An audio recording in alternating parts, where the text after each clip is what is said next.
Welcome back to another Purple Peanut production. We're going to go and jump right into Chapter 6 of Yaqui Delgado Wants to Kick Your Ass by Meg Medina. But this time we're actually going to do Chapter 6 and not Chapter 5 again. See, that's what I get for leaving a channel high and dry for 3 years and coming back without even just, giving it a second thought.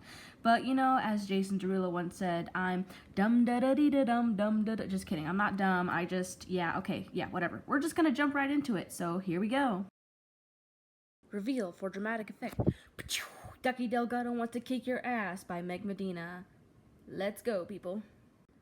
2 days later in the lunchroom, I learn a new game. Yaqui Delgado teaches me. It's called fastball, and you play it when none of the teachers are looking.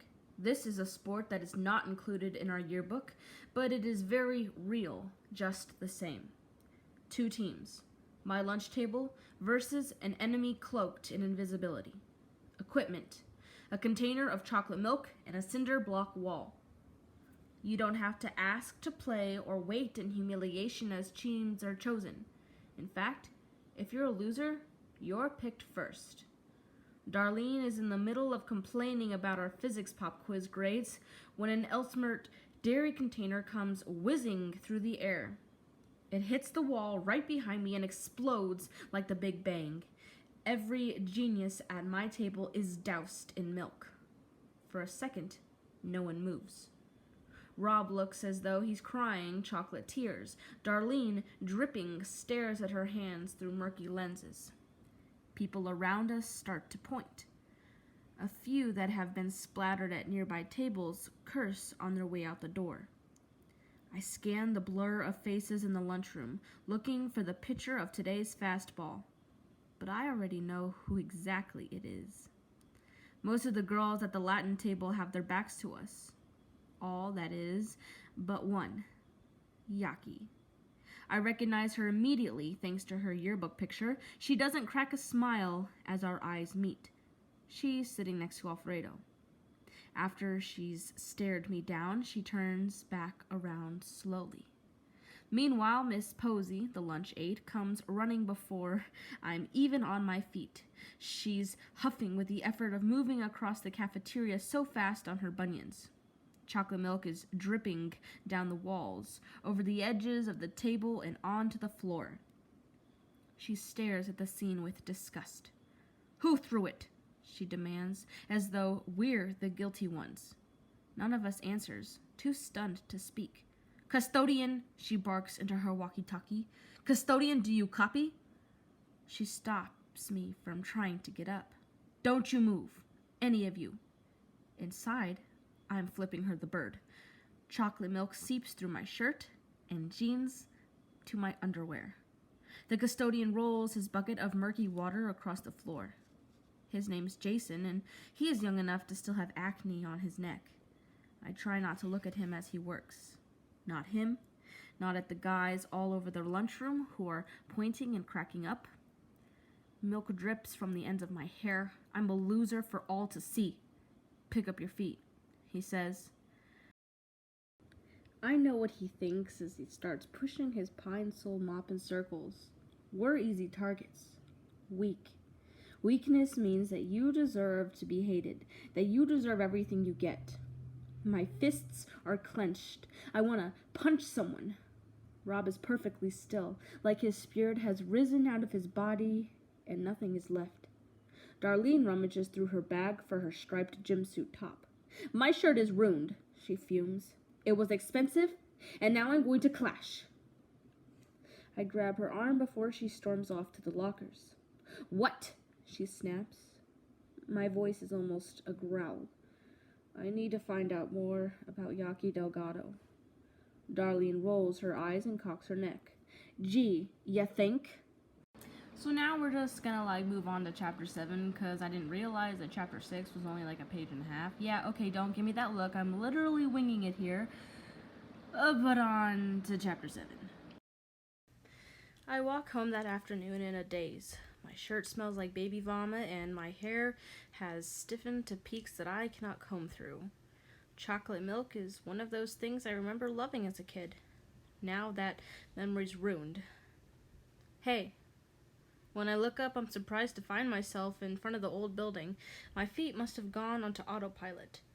I'm like one of those African elephants that finds her way home, no matter how far she's roamed.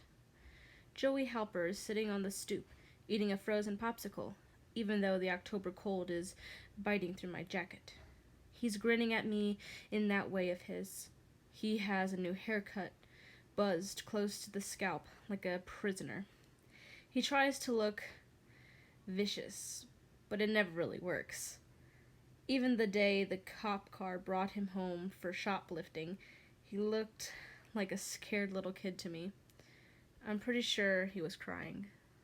I never talked to him about it, though. I don't ask Joey about a lot of things, and now his hair is so wispy that it looks like duck down. So soft, you want to touch it. I know better, though. It's been a long time since Joey and I sat around catching caterpillars on the ends of twigs. Hey, back, I tell him. He squints, like it's an effort just to think about me. But at least he doesn't make any crack about my stained clothes. Didn't you move? He asks. You noticed. I can see the damaged staircase through the dingy glass. A plywood ramp covers the steps. Yellow caution tape is pulled tightly all around, as if it's a murder scene. An unopened box of tiles is stacked in the corner. They still haven't fixed the steps, I ask. He shrugs. Who cares? But don't think I forgot that you owe me $5. I won the bet. This makes us both smile. The day before the stairs went corrupt, Joey and I swayed on them like surfers. $5, they don't last more than a week, he'd said as we rocked. It was like we were little again. Back before Ma labeled him trouble and forbid me to cross the threshold to his apartment. I should have known that a kid like Joey could predict disaster better than I could. He has had a lot of practice watching for it. His dad drinks and drinks until his anger explodes. For Joey, timing a disaster is a science. So why are you back? He chomps off a bit of the popsicle. You miss me or something? My cheeks flush. He's cute for a future convict. Even Mitzi used to think so. And the question catches me off guard. Joey does that sometimes. Like the time he said, "What's worse, having no dad or having a mean son of a bitch like mine?"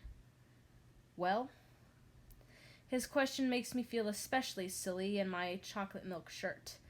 I think fast and point at a row of dented mailboxes inside. I came to pick up our mail and stuff. He flashes a big smile. One of his front teeth has a tiny chip that I like. No way. People write to you, Toad? Funny. Who writes to you besides your JD officer? Ribbit, he says. So much for a homecoming. I step past him and press Lila's bell, but I can feel him watching me. Maybe it's my shaky ass at work again. I don't mind, though.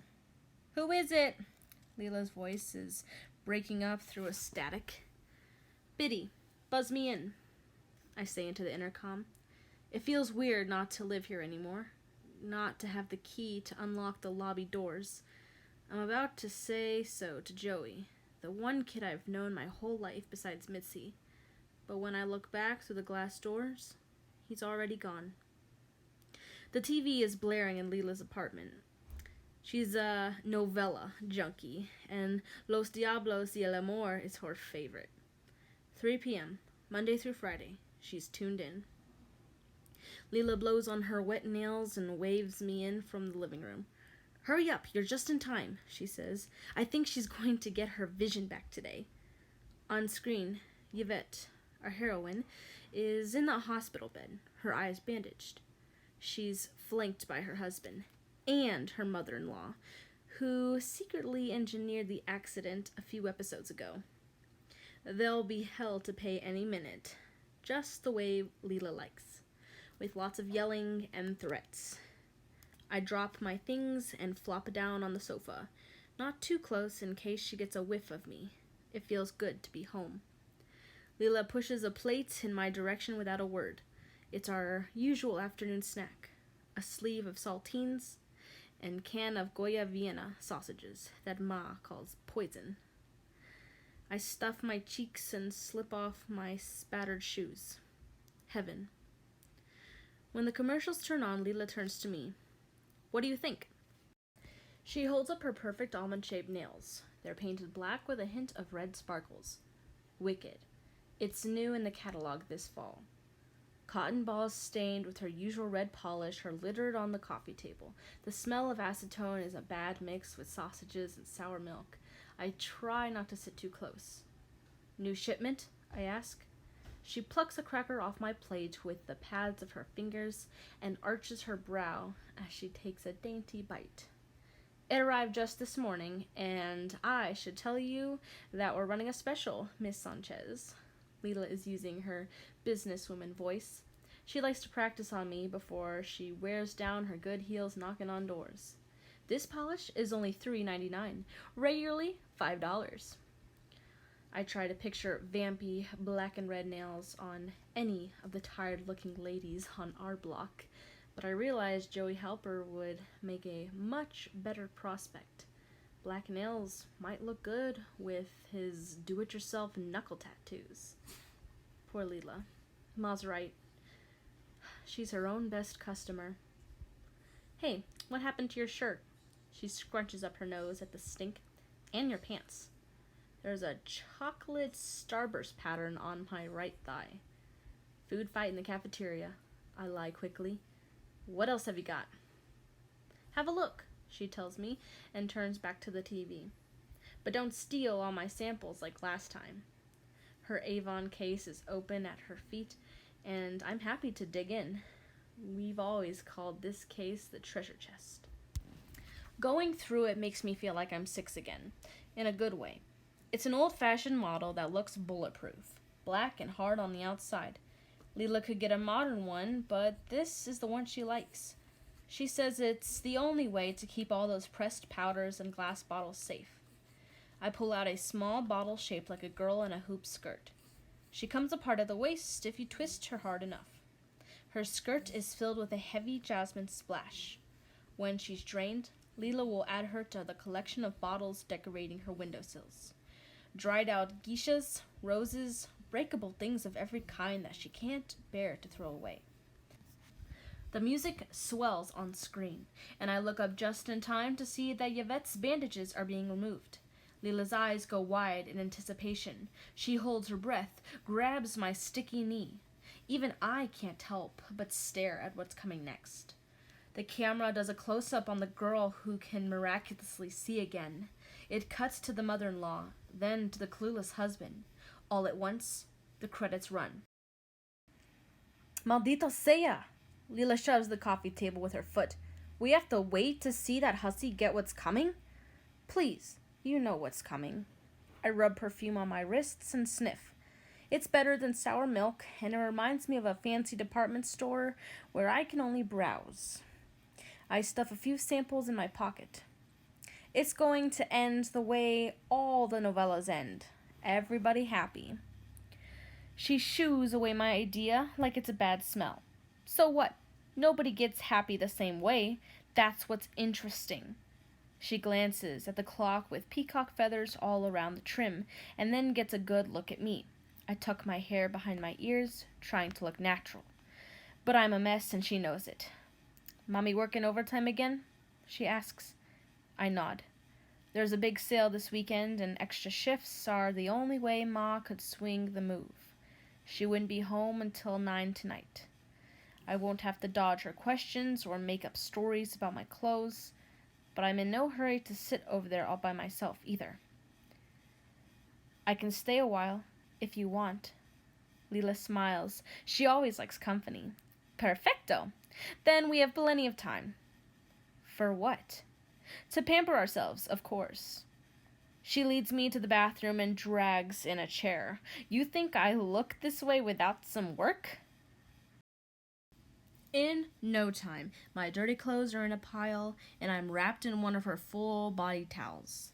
She puts my head back And soon the milk knots dissolve in the coconut shampoo.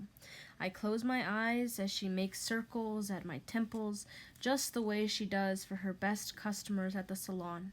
For the first time today, I almost relax and let my troubles wash away. "You doing okay at that new school?" she asks after a while. The whole awful day comes back behind my eyelids, searing me with shame.